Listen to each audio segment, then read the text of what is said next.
Bem, pessoal, boa tarde, dia 17 de setembro de 2018. Estou dando aula aqui para a turma 20A da Biologia. Hoje eu vou falar sobre a continuação do controle hormonal. Pode deixar, tá tranquilo, pode deixar. Do controle hormonal, do ciclo reprodutivo. Nós conversamos sobre os elementos básicos mais cedo. Eu vou acrescentar algumas coisas a esses elementos básicos agora, tá? E depois eu vou falar sobre o controle do ciclo masculino, ok? Assuntos rápidos a gente deve terminar até um pouco mais cedo, tá bom? Bem, então esse é o ciclo que nós conversamos mais cedo. Existem outros elementos envolvidos com esse ciclo que a gente precisa conversar, tá? Um deles, deixa eu só ver como é que ficaria se eu tirasse essa tela, se fica muito ruim, ou se só fica ruim. Não dá pra ver não, né? Fica péssimo. Queria ver se dava pra eu usar o quadro no fundo para riscar, mas não vai ficar bom não. Bem, então vamos usar assim mesmo. Então aqui estão os hormônios ovarianos, os hipofisários e o GNRH, que é hipotalâmico lá em cima. E aqui estão as variações. Só lembrando que essas variações são importantes e eu contei para vocês que vai cair, na prova de cada um de vocês vai ter uma questão para interpretar esse gráfico, tá bom? Então você precisa saber como é que acontecem essas variações e por que elas acontecem ao longo do ciclo, tá bom? Ok? Bem, tá aqui. O que está faltando? Bem, estão faltando esses hormônios aqui, ó. O primeiro deles é a ativina. A ativina, ela é produzida pelos folículos em crescimento. E a produção dela começa lá pelo dia 8. Então, mais ou menos aqui, ó, ela vai começar. E a produção dela termina em torno do dia 11, dia 12. Então, você teria um ciclo aqui assim, ó. Olha, isso que eu estou falando estava fazendo falta, possibilidade de desenhar aqui. Então, você tem um pico e uma descida aqui, tá vendo? Assim. Quem que vai produzir, então? Os folículos em desenvolvimento. E essa ativina age especificamente no FSH. Ela, olha o nome, ativina. Então ela ativa a produção do FSH. Que mensagem que esses folículos estão mandando? Lá para a hipófise, onde eu produzo FSH. Eles estão mandando a seguinte mensagem: ora, nós estamos em desenvolvimento, a gente precisa de mais FSH aqui embaixo para a gente se desenvolver. Então você produz mais FSH, esse FSH vai fazer com que você tenha um feedback positivo, aumentando a produção dos folículos, tá bom? Bem, só que quando a gente chega aqui perto da ovocitação, a história muda de figura. O folículo dominante, ele começa a produzir um outro hormônio. Esse hormônio a gente chama de inibina. Ela vai começar a ser produzida aqui lá pelo dia 11, dia 12, e é um pico pequeno aqui só. O que a inibina faz? Inibe a produção de FSH. Portanto, a ativina e a inibina têm o mesmo papel, que é agir sobre o FSH, um ativando e o outro inibindo. Quando você inibe o FSH, o que acontece? Ao inibir o FSH, você tira a alimentação dos outros folículos, para que eles possam se desenvolver. Então, o folículo dominante, ele produz FSH e bloqueia o crescimento dos outros folículos. Você vai pensar, poxa, isso é um tiro no pé. Se o folículo dominante também precisar de FSH, como é que ele vai fazer? Ele vai dificultar o desenvolvimento dele. Só que existe um detalhe. O FSH, ele é captado com maior facilidade pelo folículo dominante. Por isso o folículo é chamado de dominante. Um dos motivos que leva ele a dominar é porque ele tem essa capacidade de captar mais FSH. Então, como isso acontece? É porque ele tem mais receptores para o FSH. Então, quando ele joga a inibina, bloqueia a produção de FSH, diminui a produção de FSH na hipófise, o nível de FSH diminui. Como ele tem mais receptores, ele capta mais FSH do que a maioria. E tem folículo que vai ficar sem FSH. Resultado, os folículos que não são dominantes vão desaparecer. E o folículo dominante vai perdurar. E existe um outro detalhe. Quando chegar aqui aproximadamente no dia 13, no dia 14, um pouco antes da ovocitação, esse folículo dominante, ele vai começar a se desenvolver sem a presença do FSH, livre do FSH. E aí, resultado, Se não tiver FSH nenhum, para ele não faz a mínima diferença, entendeu? Tá? Bem, então, dois hormônios produzidos pelos folículos, a ativina e a inibina. Dois hormônios que agem sobre o FSH, aumentando o seu nível e diminuindo o seu nível, controlando então o desenvolvimento dos próprios folículos. Tudo bem com isso daqui? Bem, dito isso, vamos passar a falar do terceiro hormônio. Então, vou tirar aqui, ó, ativina e inibina, tá? Produzido, só lembrando que a ativina inibina é produzida pelo folículo dominante e que causa a atresia dos outros folículos, né? Vai matar a concorrência. O próximo dos hormônios, ele começa sua produção aqui, ó, imediatamente após a ovocitação. Ele vai ser produzido pelo gameta feminino, o ovócito 2, e depois pelo embrião em desenvolvimento. Esse hormônio, ele é muito conhecido, porque é aquele hormônio do teste de urina. A gente chama esse hormônio de beta-HCG, ou, para simplificar, as pessoas costumam chamá-lo só de HCG, tudo bem? O que é esse HCG? Deixa eu passar aqui para a gente dar uma olhada aqui, só um segundinho.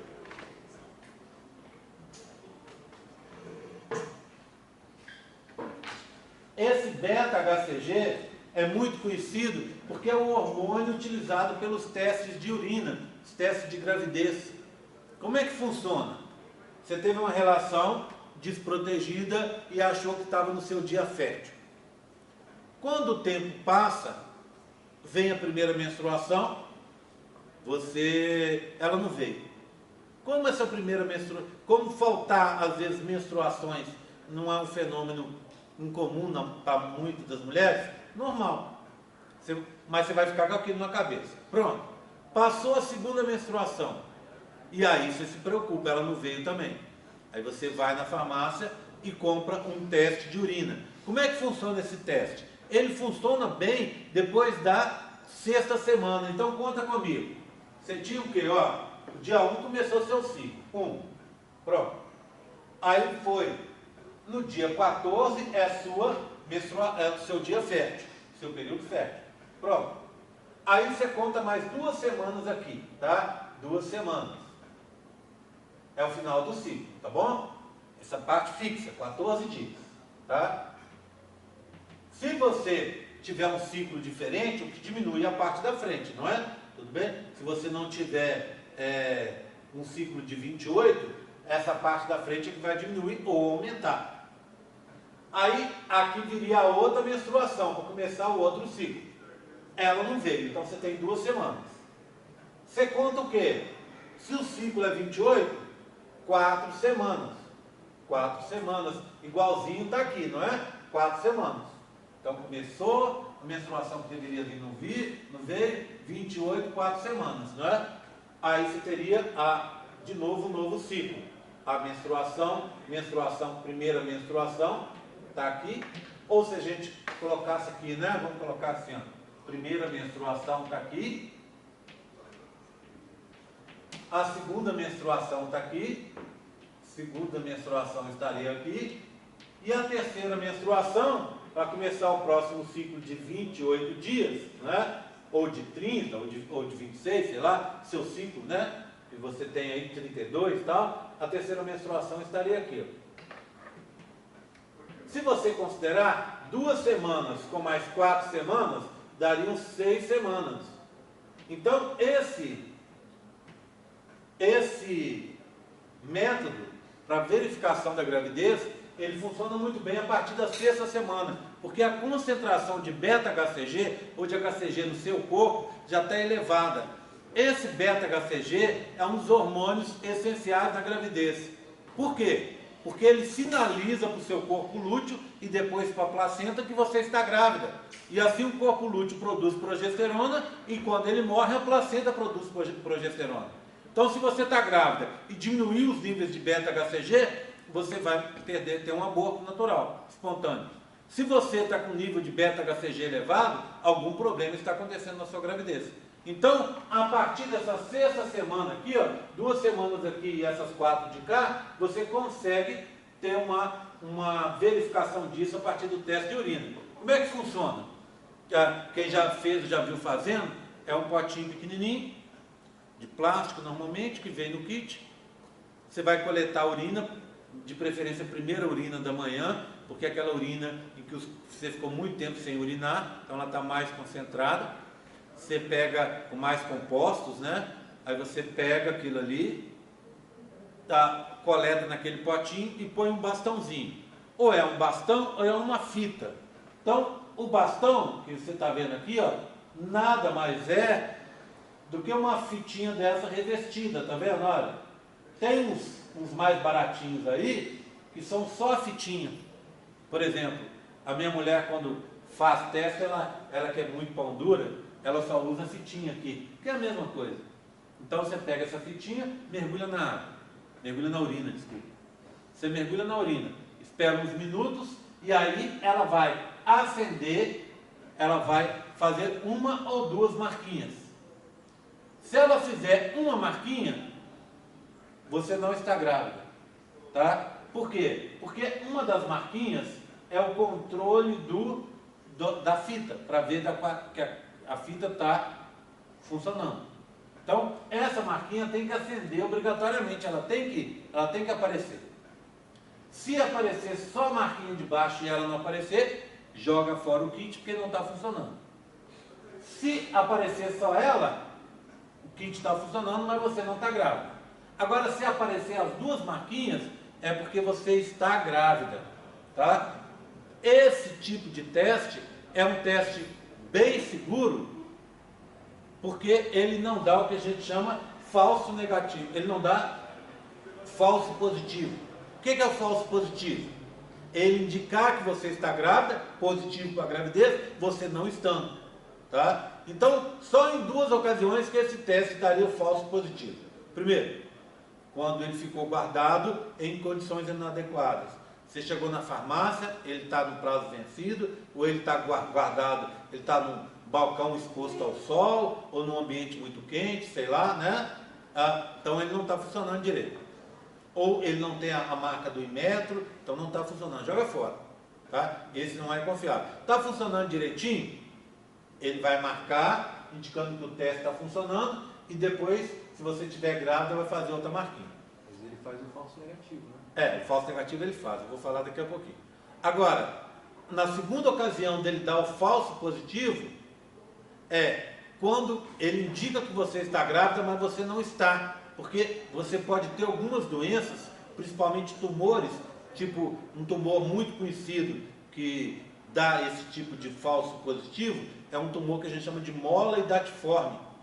É um tumor que dá no útero, cresce um tumor que apresenta, inclusive, como ele libera beta-HCG, nesse tecido tumoral, libera hormônios, ele vai indicar para você, vai dar uma condição similar que você está grávida. Às vezes a menina acha que está grávida, porque ela está aparecendo que está grávida, mas ela está com essa mola hidatiforme, com esse tumor. Então, se você não tem um tumor, e se você está usando o teste, se você não tem um tumor, e se você não está usando um teste que esteja bichado, ele não vai dar o falso positivo, que é indicar que você está grávida sem você estar. Mas o falso negativo ele dá. O que é o falso negativo? Você fez o teste, ele disse que você não está grávida, mas você está. Por que ele dá o falso negativo? Porque o seu nível de hormônios ainda não alcançou a quantidade de detecção do teste. Então, quem já fez ou quem já viu fazendo, sabe como é que funciona? Você lê lá na bula, se der negativo, repita esse teste daqui a 2 semanas. Então você vai repetir, esperando, tá, pelo menos, às vezes você fez aqui, né? Aqui, ó, e aí não captou. E aí você vai ter que fazer aqui embaixo para dar uma ideia que deu certo. Bem, tudo bem que é o falso negativo, falso positivo, todo mundo entendeu? Tá? Essa é uma linguagem que a gente usa bastante na biologia. Falso negativo, falso positivo. Vocês têm que entender isso, tá? Falso negativo é um positivo. O que é um negativo falso? Um falso negativo é um positivo. O que é um positivo falso? Um falso positivo é um negativo. Concorda comigo? Tá? Bem, o que acontece? você teve uma relação sexual desprotegida, tá? Dentro do seu período fértil, acha. Esperar 6 semanas é muito difícil, né? Puta merda, ficar 6 semanas pensando nisso, né? É muito penoso. O que você pode fazer? 2 alternativas. Primeiro, você faz um teste de sangue. O teste de sangue dá para você determinar a gravidez aqui ainda, ó, logo depois que você teve o seu dia fértil. Então você teve seu dia fértil, teve uma relação sexual ali, você já pode ir lá e fazer um teste de sangue. Pronto. Vai te indicar se você está grávida ou não. Tá? Por que que um consegue com 1 semana e o outro consegue com só 6 semanas? Porque a captação disso aqui é da urina, é o teste de urina. E urina é um filtrado do sangue. Então no sangue tem mais concentração. Além disso, o teste de sangue é muito mais preciso, tá bom? Então por isso que você consegue. Agora tem uma outra coisa bacana. Conta 2 semanas aqui, ó. E conta mais uma aqui, ó. Mais 1 semana. Só. Você teve uma relação sexual no seu dia fértil. Conta 2 semanas. Aí você deveria estar esperando a sua menstruação. Ah, acho que não aconteceu nada. Daqui mais uns dias vem a menstruação. Não veio. Espera mais 1 semana. Quando você esperar mais essa semana, você vai ao médico. E o médico vai usar um aparelhinho que serve para auscultar as batidas do coração do bebê. Que a gente chama de Doppler. Já viu? Um microfoninho que põe na barriga da grávida. Esse microfoninho já dá para escutar a batida do coração do bebê com 3 semanas, com 21 dias, 21 para 22 dias, o coração do bebê começa a bater e já dá para você escutar. Então, é uma forma também, sem fazer exame, de você descobrir que está grávida, tá? Tudo bem? Então, assim, uma forma inquestionável. O meu primeiro filho, Rafael, a gente descobriu assim, né? A minha ex-mulher estava grávida, estava cismada que estava grávida, ela foi ao médico para fazer um exame, pediu um exame de sangue. Aí ela foi, acho que ela aproveitou fazer uma consulta de rotina no médico e para aproveitar e fazer um exame, pedir um exame de sangue, que ela estava cismada que estava grávida. Aí, antes de seguir a consulta, o médico virou para ela e falou assim: vem cá, vem cá. Aí ela deitou lá, ele virou e falou assim: levanta a camisa. Ela levantou a camisa até que assim, aí ele chegou, passou um gelzinho na barriga dela e veio com esse Doppler, com esse microfoninho. E imediatamente a gente ouviu as batidas do coração do Rafael. Tá? Então assim, resolve do mesmo jeito. Tá ok? Então, tranquilo? Entenderam então como é que funciona? Então, é desse hormônio que eu estou falando. O que eu sei desse hormônio? Que esse hormônio, ele é produzido pelo embrião ou pelo gameta feminino. Então ele vai começar lá do 15º dia para frente, em níveis menores, que vão ficando cada vez maiores até serem detectados pelo teste. Então ele vai dar umas 6 semanas. Tem um teste aí, que eles andam vendendo aí, até fazendo propaganda na televisão, que diz que detecta com 2 semanas. Eu não sei se funciona, provavelmente deva funcionar, que é um teste que foi avaliado pela Anvisa. Então, já resolveria, já diminuiria um pouco esse sofrimento, né? Bem, então, aumenta o HCG e depois ele vai diminuir, mas vai continuar num nível, porque ele começou aqui embaixo, do 0, né? Então ele vai continuar num nível elevado aqui, compatível com a gravidez. Se baixar esse nível é porque algum problema está acontecendo. Bem, então eu sei que ele é produzido pelo embrião, ou pelo gameta feminino, e depois pelo embrião. Produz HCG. O que o HCG vai fazer? Estimula o corpo lúteo a produzir progesterona e estrógeno. O que a progesterona e o estrógeno vão fazer? Inibem a hipófise e o hipotálamo, que assim deixam de produzir FSH e LH, impedindo um novo ciclo ovariano e, óbvio, impedindo uma nova gravidez. Tá certo? Então é isso é assim que ele funciona. Se você for olhar bioquimicamente, ele é um primo muito próximo do LH. O beta-HCG é um primo muito próximo do LH. Então ele tem vários papéis do LH, mas não todos.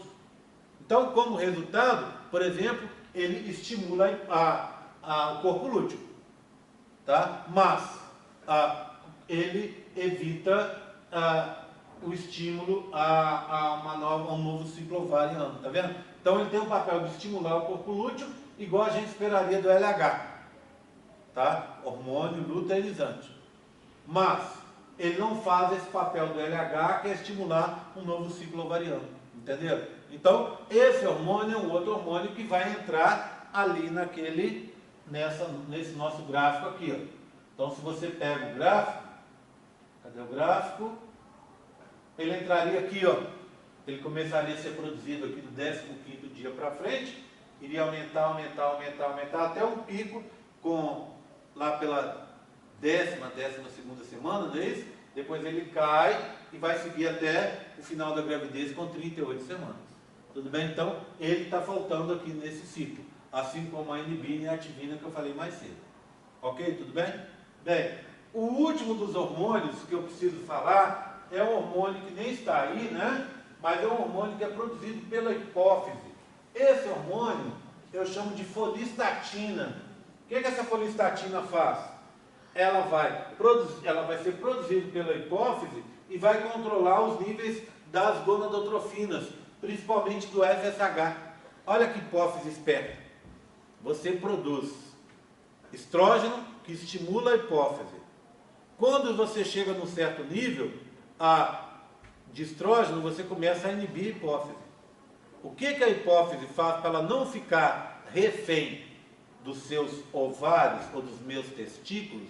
O que ela faz? Ela vai virar e vai produzir folistatina, que é um hormônio para controlar os níveis de produção, controlar ali internamente, tá? Dar um controle superior nos níveis de produção de FSH e de LH. Então ela consegue ter uma certa independência nesse nível aí, nesses níveis de produção, quando é necessário, tá? E o hormônio que ela usa para isso é a folistatina, tá? Ok? Bem, tranquilo até agora? Tranquilo? Então, a gente tinha um gráfico básico com GNRH, LH e FSH, que são produzidos o GNRH pelo hipotálamo, FSH e LH pela hipófise, depois pelos ovários, né? Progesterona e estrógeno, são 5. Eu adicionei a inibina e a ativina, 7. Adicionei a folistatina, 8. E adicionei o beta-HCG, 9. Então a gente está tratando de 9 hormônios envolvidos no ciclo feminino. Oi. A prova, você vai colocar um gráfico com os 9 hormônios ou você vai dar uma reduzida? Não, eu vou fazer o seguinte, eu vou colocar vários gráficos totalmente diferentes. A única coisa que você não vai ter é um gráfico exatamente igual a esse, tá? Eu vou colocar um gráfico que eu ponho inibina e ativina, outro gráfico que eu ponha o beta-HCG, eu posso colocar 2 gráficos emendados. Uma vez eu dei uma prova que eu tinha 2 ciclos, um seguindo do outro, só para criar confusão, vamos dizer assim. Mas uma confusão só para testar o seu conhecimento. Porque uma coisa que eu não posso fazer é mudar esse esquema que eu estou falando aqui. Por exemplo, o ciclo é esse. Eu posso virar o gráfico de ponta cabeça, fazer barra pontilhada, fazer o que eu quiser, mas a forma do gráfico é essa, não tem como mudar, entendeu? Então, você entendendo isso e observando essas curvas, elas vão ser mantidas em qualquer tipo de gráfico.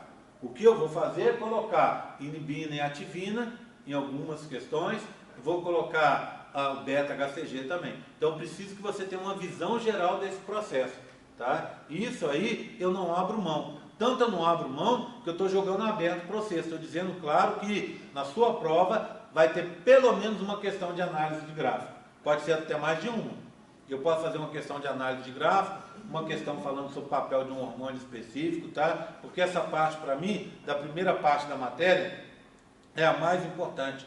Ela é chave para você entender tudo que vai vir agora para frente. Então, quem quiser se dar bem nessa prova do dia 29, por favor, entenda e estude muito bem essa parte. Quem perdeu aula, quem está em turma Z, né, deve assistir essas aulas que estão gravadas lá no YouTube. Só relembrando como é que você faz, você escreve lá no Google GR Borges, Biologia.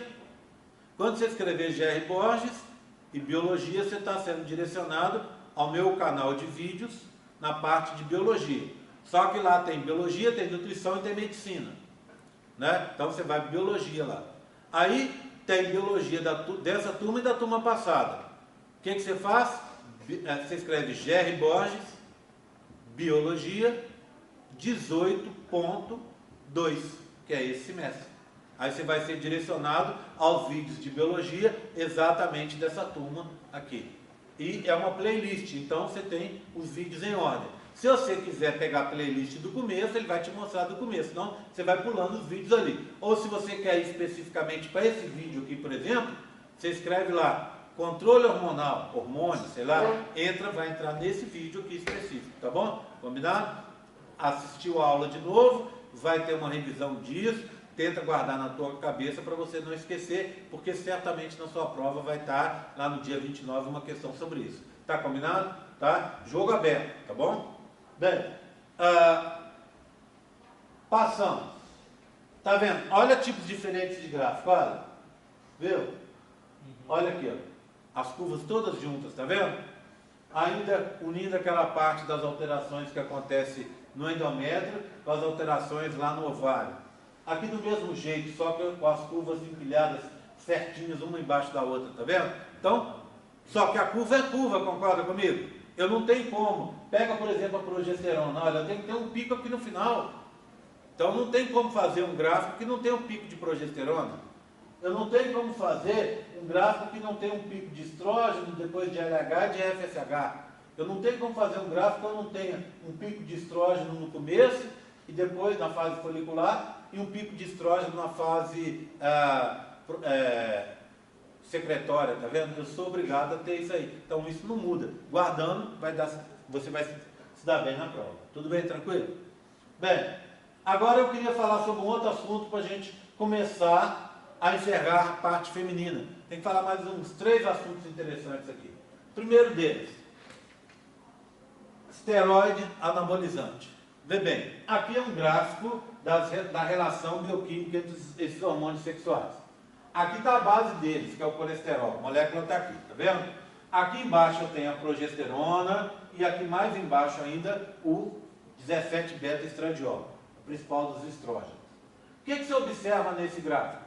Bem, nessa figura. Primeiro, que existem várias outras estruturas envolvidas aqui. E que de uma você consegue chegar na outra. Então, por exemplo, de progesterona você consegue chegar no estradiol, do estradiol na progesterona. Aqui está o principal hormônio masculino, a testosterona está aqui. Ó. Então, de estradiol você chega na testosterona e vice-versa. Da progesterona você chega no estradiol, da progesterona você chega na testosterona e vice-versa. Tá? Além disso, aqui a androstenediona está aqui, tá vendo? Você tem, além disso, uma série de outros compostos aqui, ó, que são corticoides. O que são corticoides? Corticoides são hormônios e são substâncias anti-inflamatórias. Então, você está com uma asma, você toma um corticoide. Você está com uma inflamação, com uma infecção que não conseguiu resolver, você toma um corticoide.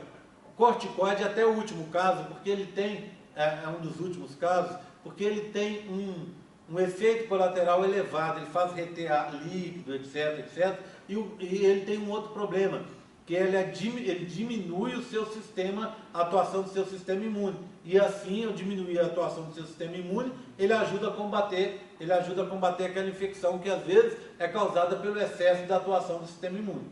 Bem, então os corticoides estão aqui juntos. Além disso, tem alguns hormônios, por exemplo, a aldosterona está aqui, aquele hormônio que controla a nossa pressão sanguínea, e aqui ó, você tem o cortisol, que é aquele hormônio do estresse, não é isso? É o hormônio que é utilizado no nosso organismo para a gente acordar. Ele tem papel oposto do hormônio do sono, que é a melatonina. Então, para a gente dormir, os níveis de melatonina se elevam e você dorme. Quando você vai acordar de manhã, os níveis de cortisol aumentam e você acorda. E o cortisol age em conjunto com a adrenalina para você conseguir levantar da cama e ter seu dia.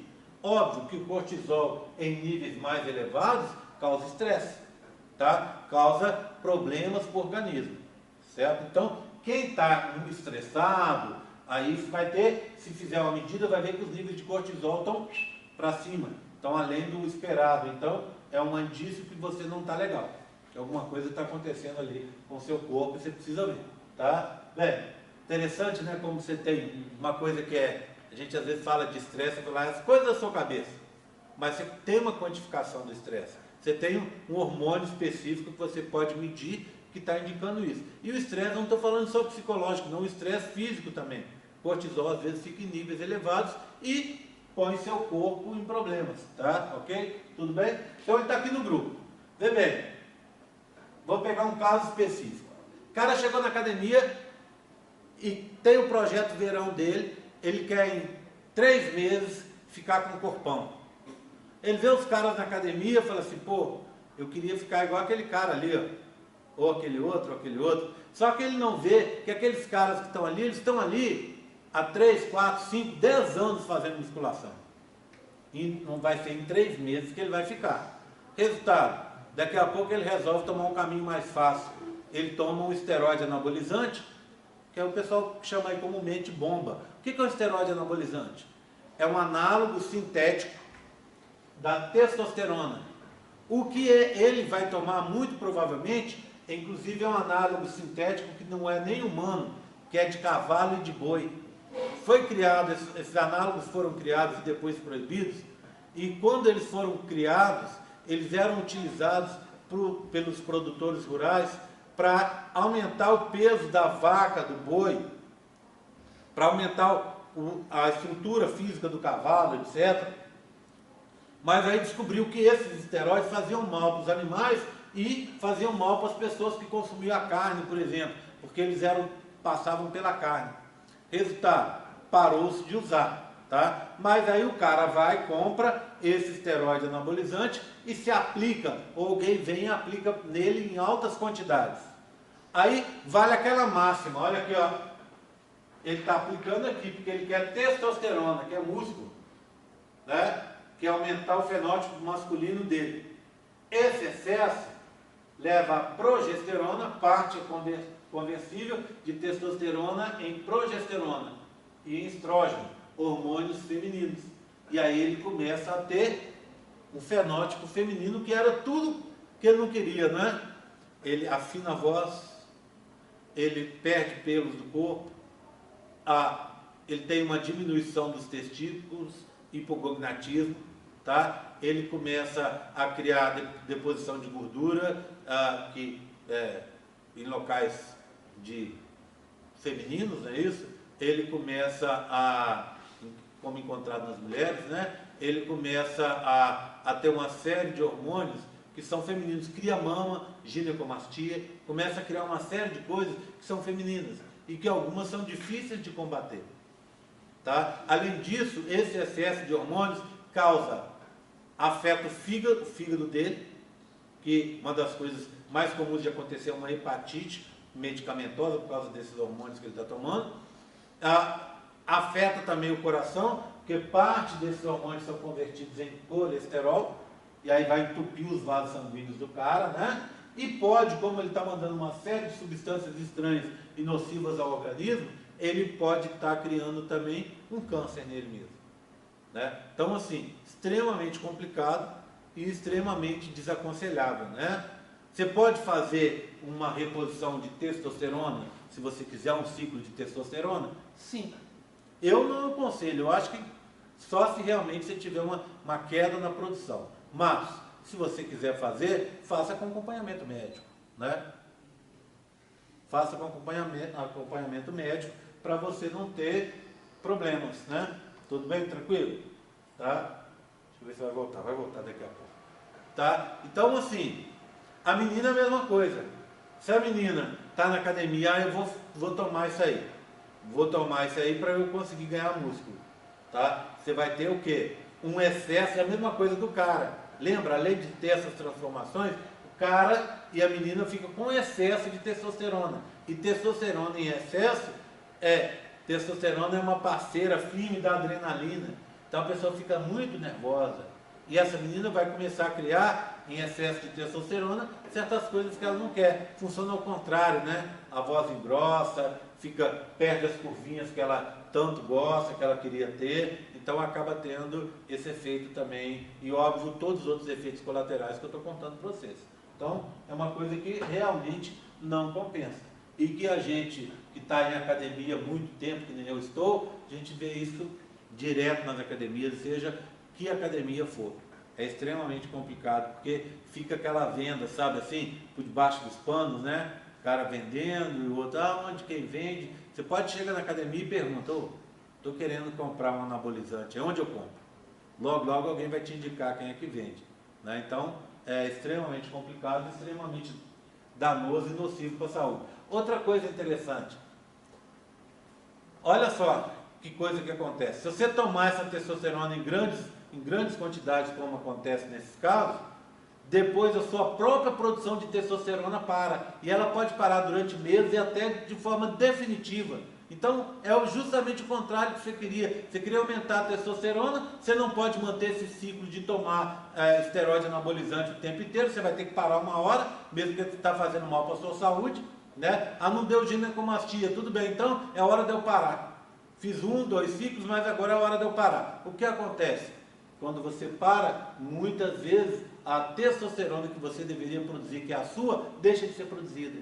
Aí tem um efeito exato, totalmente oposto daquilo que você esperava, entendeu? Tudo bem, tranquilo com isso aqui? Tá? Alguma dúvida sobre isso? Bem, então, uma última coisa para falar sobre o ciclo feminino, que é a história da TPM. Como é que funciona a TPM?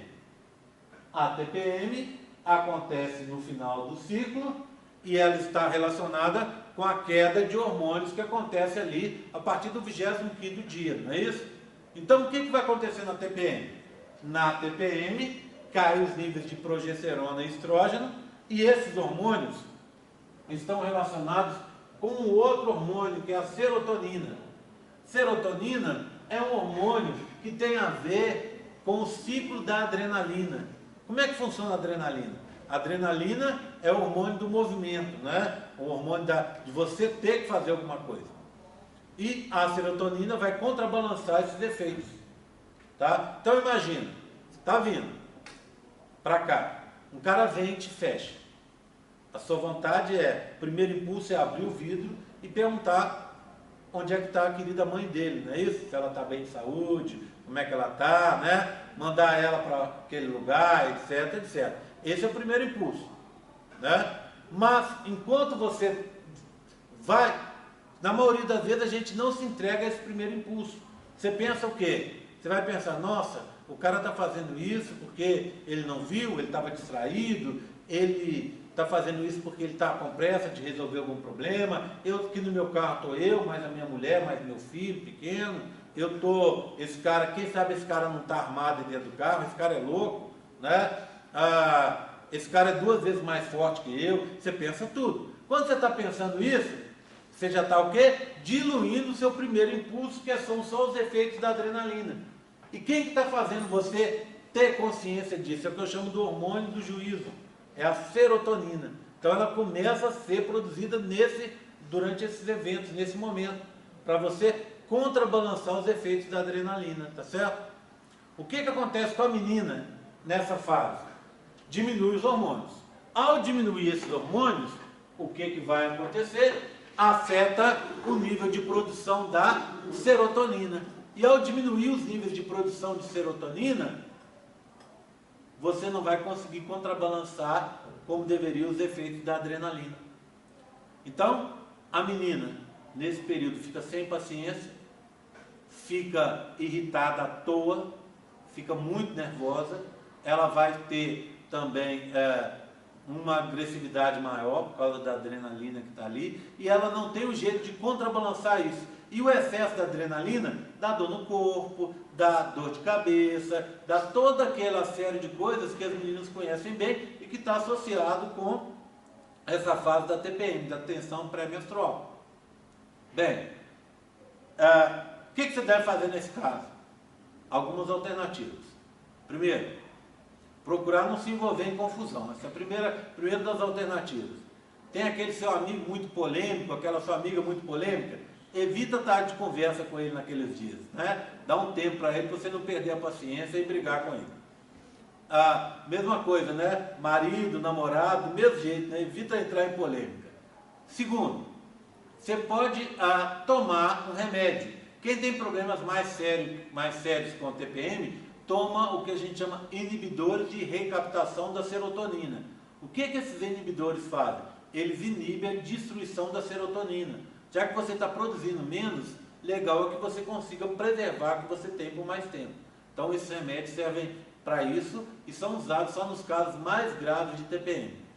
Uma alternativa caseira que a gente pode fazer, e que todo mundo popularmente conhece, é comer chocolate. Por quê? No chocolate você tem opiáceos naturais que é do grupo do hormônio do prazer, que são as endorfinas, tá? São muito parecidos. Então o que acontece? Eles dão aquela sensação agradável, aquela sensação gostosa. Então o que acontece com as meninas nesse momento? Comer o chocolate ajuda. Porque como ele tem essas endorfinas naturais, você come e dá aquela sensação boa e combate esse problema da falta da serotonina. Tá? Agora, tudo com limite. Primeiro, chocolate em demasia faz mal. Tem açúcar, faz mal. Né? Então, não deve comer em excesso. Se for optar por um chocolate, opte por um chocolate meio amargo ou até amargo, se você aguentar, que seria o melhor e teria o mesmo efeito. Agora, mesmo assim, não pode ter em quantidade, porque o chocolate tem cafeína. E cafeína, todo mundo sabe, que te agita mais. Né? Lembra dos pré-treinos que são cheios de cafeína e tal? Então cafeína tem isso. Então se você toma cafeína nesse momento, e você deve evitar nesses dias, inclusive a cafeína do café, né? Deve evitar para que você não fique muito agitada e acabe piorando a situação. Tá certo? Então, coma chocolate nesse período, tá liberado. Tá? Ok? Bem, agora, tem uma outra saída, uma última saída para esse caso? Claro que tem, é só não ter TPM mais. Você vai falar, opa, mas como eu posso conseguir uma maravilha dessa para mim? Não menstruar. Você para o seu ciclo. A menina tem muitos problemas, todo mês tem uma TPM muito forte, fica derrubada, tem gente, isso aqui que é da brincadeirinha que vocês viram aí, ó, é verdade. Você tem gente que chega a esse ponto. Teve um famoso caso nos Estados Unidos, da mulher que matou o marido, e ela argumentou, o advogado de defesa ela argumentou que ela fez isso porque ela tem crises horrorosas de TPM. E ela estava lá, na TPM dela, no auge da TPM, o marido foi dar bom dia para ela, sei lá, e ela resolveu cortar ele na faca, matou o homem por causa da tal da TPM. Então assim, é complicado. Tá? E aí, se você toma um anticoncepcional direto, emendado, não tem TPM, não tem ciclo. Se você quer uma coisa mais moderna, você pode, por exemplo, ir lá no seu médico e pedir para ele colocar um DIU, que a gente chama um DIU hormonal, que o nome mais comum dele é Mirena. Você põe o Mirena, fica 5 anos sem menstruar e 5 anos sem TPM. Não é bom demais? Né? Basta querer. Eu acho que o Mirena é muito caro. Então, emenda as pílulas. Toma injetável, tá?